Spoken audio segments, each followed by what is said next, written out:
Fala, pessoal! Agora que nós já vimos a questão da linguagem, nós já vimos as figuras de linguagem que vão ser de extrema importância para nós interpretarmos o texto da nossa prova, nós já vimos também as funções da linguagem, agora nós vamos ir para os períodos literários, que são as nossas escolas literárias, que também são fundamentais para que nós possamos entender quais são os contextos em que aconteciam aquelas obras. Tudo vai estar sempre diretamente relacionado à história e nós vamos assimilar isso cada vez mais a coisas relacionadas ao nosso cotidiano com o que aconteceu há tempos atrás. A nossa primeira história literária brasileira se resume ao quinhentismo, o admirável mundo novo.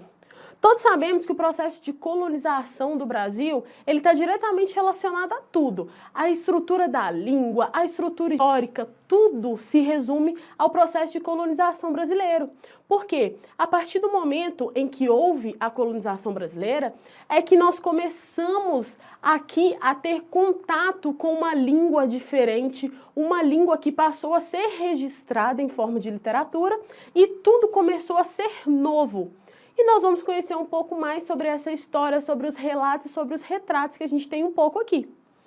A primeira coisa que a gente sabe, então, olha, o desembarque de Cabral em Porto Seguro de Oscar Pereira da Silva, que foi o quê? O que deu início aqui a todo esse processo e a todo esse retrato da literatura aqui, expressa em forma de arte e pintura, mas o período está relacionado aqui, que foi o período de colonização, que é o quinhentismo.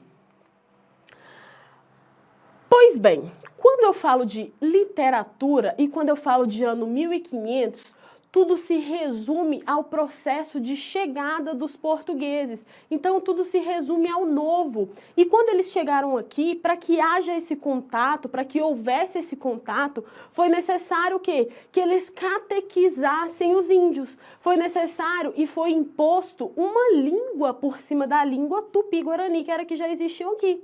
Então, tudo que é retratado aqui no Brasil são esses primeiros contatos com os índios e também quando aconteceu tudo isso. E a gente pode falar, então, que a carta de nascimento do Brasil, que é considerado o primeiro escrito histórico representado aqui no Brasil, é a Carta de Pero Vaz de Caminha. Por quê? Essa carta, quando o Pero Vaz, quando a comitiva de Portugal chegou ao Brasil, eles precisavam manter contato com Portugal. E o Pero Vaz era aquele cara que fazia essa comunicação. Ele era um mensageiro lá do rei de Portugal. E ele mandou essa primeira carta, que é chamada Carta de Pero Vaz de Caminha, que é como se fosse, eles caracterizam como a certidão brasileira, porque eles retratam o Brasil, claro que na visão portuguesa, uma visão um pouco preconceituosa, uma visão um pouco limitada àquilo que eles conheciam, que por exemplo, eles retratavam sobre as vergonhas, o fato do índio andar pelado, o fato do canibalismo. Então, o retrato da sociedade, o retrato da estrutura do país Brasil ali, que na época não era Brasil, era colônia de Portugal, que era aquele retrato de natureza belíssimo e tudo que é lindo e maravilhoso, certo? Então, as manifestações literárias no Brasil têm início em 1500, que foi no processo de colonização, com a carta redigida por Pero Vaz de Caminha e ao rei português Dom Manuel. Logo após os primeiros contatos dos portugueses com os índios da Bahia e com a natureza exuberante do território. A literatura em língua portuguesa dos viajantes compreende a produção informativa dos cronistas que descreviam as riquezas naturais do Novo Mundo e os textos dos missionários jesuítas voltados para a conversão e a catequese do povo indígena. Então, como eu falei, está voltado à catequização dos índios, que era a forma de contato e a forma de domínio que os portugueses tinham sobre os índios, e também a questão da descrição, da forma com que o Brasil era retratado para Dom Emanuel lá em Portugal. Escrivão da frota de Pedro Álvares Cabral, Caminha escreveu a carta para o rei Dom Manuel, e aqui é o retrato da carta de Pero Vaz de Caminha. da carta preconceituosa, a gente sabe, né? Mas, ok, tudo no início é assim. Carta de Pero Vaz de Caminha. Então, vamos lá. Aqui nós temos trechos da carta de Pero Vaz de Caminha para a gente fazer uma análise do que está exposto ali e, de fato, o que é. Como eu falei, são dois tipos de escrituras que tinham na época, que eram a escritura informativa e a escritura religiosa, que era a catequética, né? Então, a informativa era aquela que eles compartilhavam sobre o que eles tinham encontrado aqui no Brasil, e a catequese a catequética foi um pouco depois, com a vinda dos padres, para catequizar os índios, que era uma forma de manter uma comunicação com eles e principalmente de domínio quanto à religião. Então vamos lá. Carta de Pero Vaz de Caminha, carta a El Dom Emanuel. Pero Vaz de Caminha.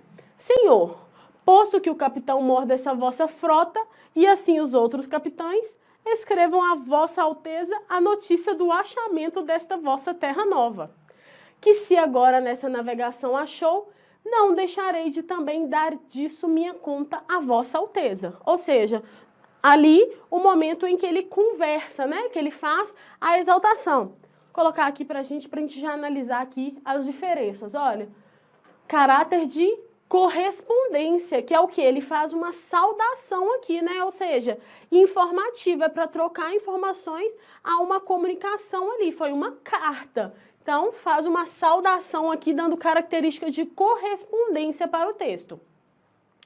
Depois, a feição deles é serem pardos, maneira de avermelhados, de bons rostos e bons narizes, bem feitos, andam nus, sem nenhuma cobertura, nem estimam de cobrir ou de mostrar suas vergonhas, e nisso tem tanta inocência.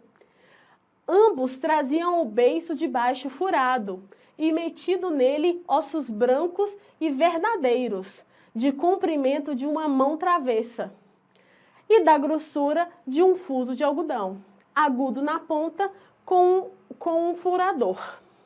Então, olha só, aqui no momento ele descrevia, a característica é de descrição, porque essa era a responsabilidade de Pero Vaz, né? De escrever e passar lá para Portugal o que ele tinha visto. Então ele fala das vergonhas que não eram cobertas e que isso era inocente para eles não sabiam, não conheciam isso.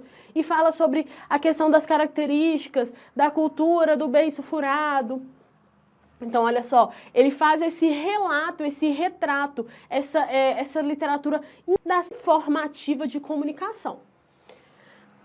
Águas são muitas, infinitas, e em tal maneira é graciosa, que querendo a aproveitar, dá-se-ar nela tudo, que por causa das águas que tem. Porém, o melhor fruto que nela se pode fazer, me parece que será salvar essa gente, e esta deve ser a principal semente que Vossa Alteza em ela deve lançar. Olha só, esse momento aqui é um momento em que ele fala sobre a salvação, sobre salvar os índios, porque os índios, eles não eram catequizados, os índios tinham a própria religião deles. Então, como forma de domínio, como forma de dominar aquele povo, o que ele falou? Ele falou sobre Portugal salvar os índios desse pecado de andar nu, desse pecado de não saber aproveitar. Então, a conversão, trazer Deus para o meio deles, mas o Deus deles para que eles trouxessem a salvação, certo? Então, olha só como funcionava e como funciona até hoje essa questão da comunicação. Aquilo que eu acredito, eu passo para o outro e falo assim, então vem me ajudar a fazer isso aqui. Pois é. Depois eu tenho um texto informativo. E nessa maneira, Senhor, dou aqui a vossa alteza do que nesta vossa terra vi. E se algum pouco me alonguei, ela me perdoe, que o desejo que tinha de vossuda dizer, me fez assim pelo miúdo. Ou seja, era tanta coisa que ele tinha que falar, e ele já deixou claro que ele queria ter falado mais coisa, e ele estendeu. A carta de Perovage Caminha, ela é extensa, nossa, ela é enorme. Se você for pegar para ler ela toda, além da linguagem ser uma linguagem diferente da linguagem que a gente está acostumada hoje, porque é a linguagem de 1500, então vai ter muita coisa que hoje não se usa mais no vocabulário da língua portuguesa gramaticalmente, mas vocês podem ver que é algo que nitidamente, aqui claro que ela está adaptada para que a gente possa entender melhor e compreender aquilo que está falando, mas existem algumas características, Mô fez assim pelo miúdo, que dá para perceber que a linguagem era diferente, certo? E por fim aqui eu tenho também a minha finalização, que é a minha saudação final, né, minha despedida. Beijos às mãos de Vossa Alteza, deste porto seguro da vossa ilha de Vera Cruz, hoje, sexta-feira, 1º de maio de 1500. Então, percebam que a primeira característica, o primeiro texto escrito em língua portuguesa no Brasil, o primeiro retrato da literatura no Brasil, porque esse não é da literatura brasileira ainda, porque não são autores brasileiros, mas o primeiro retrato de literatura em terras brasileiras se dá por um português, em que ele faz essa literatura informativa, para informar aquilo que estava acontecendo nas terras para o colonizador Portugal, ok? Então, sem dúvidas aqui, né, primeira parte a gente já viu. Não esqueçam, quinhentismo, carta de Perovage Caminha, colonização. A partir disso, eu sei que, como eu falei, a segunda característica maior, além da leitura informativa, eu tenho a catequização. A catequização foi um processo em que Portugal iniciou, que foi no sentido de quê? No sentido de, eu preciso dominar esse povo. Esse povo é um povo muito religioso, então vamos trazer a religião para eles. Então, houve o processo de catequização. Aqui, nesse momento, nessa pintura de Vítor Meirelles, retrata nada mais, nada menos do que a primeira missa no Brasil dos jesuítas. Por quê? Porque eles trouxeram essa influência religiosa, porque todos sabemos que a religião, assim como a política, assim como a educação, ela é formadora de opinião e formadora de grupos. Então, a religião foi o que eles acharam de meio para conseguir dominar os povos, para conseguir dominar os índios. Então, eu sei que a literatura jesuítica, que foi a literatura de cunho religioso, no qual eles catequizavam os índios, vocês já ouviram falar de O Alto da Compadecida? O Alto da Compadecida, ele é uma estrutura que acontecia muito naquela época, que são os autos de encenação que misturavam o cômico com o profano, com o religioso, e que tudo aquilo se tornava de maneira mais dinâmica para que o ouvinte ali, que o receptor pudesse entender e captar a mensagem. E isso aconteceu muito na época da colonização na literatura jesuítica, os autos. Aqui a gente tem um exemplo de José de Anchieta, que foi o padre José de Anchieta, e uma das suas literaturas, que ele falava sobre a questão da religiosidade. Ó, vamos lá para análise? Catequese, ó, cordeirinha linda, como folga o povo, porque vossa vinda lhe dá lume novo. Paralelismo, né, que a gente já viu, ou vai ver ainda nos próximos vídeos, nós vamos ver sobre a questão do paralelismo. E nós vamos ver isso principalmente na redação também, quando eu falo de concordância. O paralelismo está na repetição de vocábulos para que haja uma sonoridade. Então, ó, lhe dá lume novo, cordeirinha santa de Jesus querida, vossa santa vinda o diabo espanta. Olha só, difusão da fé, ou seja, há uma necessidade de expressão da fé, uma necessidade de imposição da fé aqui. Por isso vos canta com prazer o povo, porque vossa vinda lhe dá lume novo. Nossa culpa escura fugirá depressa, pois vossa cabeça vem com luz tão pura. Olha só, aqui fala da questão do perdão, ó. Nossa culpa escura fugirá depressa. Eu falo de culpa, de necessidade de perdão, de pedido de perdão. Vossa formosura honra é do povo, porque vossa vinda lhe dá lume novo. Virginal cabeça, pola fé cortada, com vossa chegada já ninguém pereça. Vinde muito depressa ajudar o povo, pois com vossa vinda lhe dais lume novo. Vós sois cordeirinha de Iesu famoso, mas o vosso esposo já vos fez rainha. Também, padeirinha, sois de novo nosso povo, pois com vossa vinda lhes dá lume novo. Lhe dais lume novo. Então perceba que a todo momento ele fala de quem? Quem que é a cordeirinha que ele está falando aqui? Santa Inês, que é uma santa que ele quis representar ali. Quem que é Iesu? Jesus, que ele quis representar aqui, olha. De Iesu famoso, mas vosso esposo já fez de vós rainha. Então, olha só, a exaltação, a partir do momento em que eles utilizavam essa linguagem, era mais fácil, porque, olha, é poético, é sonoro, é fácil de decorar, então é fácil introduzir isso nas pessoas. Então, para isso que veio a linguagem jesuítica, a linguagem, os textos jesuíticos, os textos catequizadores, para catequizar e influenciar esse povo que era o povo que morava aqui no Brasil na época, certo? Então, olha só, o quinhentismo nada menos do que fala da questão de quê? Da questão da necessidade de transpassar a imagem do que os portugueses tinham do Brasil para fora, no primeiro momento, né, de informar aquilo que acontecia aqui, tanto esteticamente, quanto culturalmente, quanto do povo, quanto da língua, quanto dos costumes. Eles precisavam passar isso para Portugal, para os seus colonizadores. Então, essa foi a primeira parte, a primeira fase aí da leitura. Quando eu falo da questão da literatura informativa, informar o que acontecia em terras brasileiras, no Novo Mundo, para Portugal, seu colonizador, certo?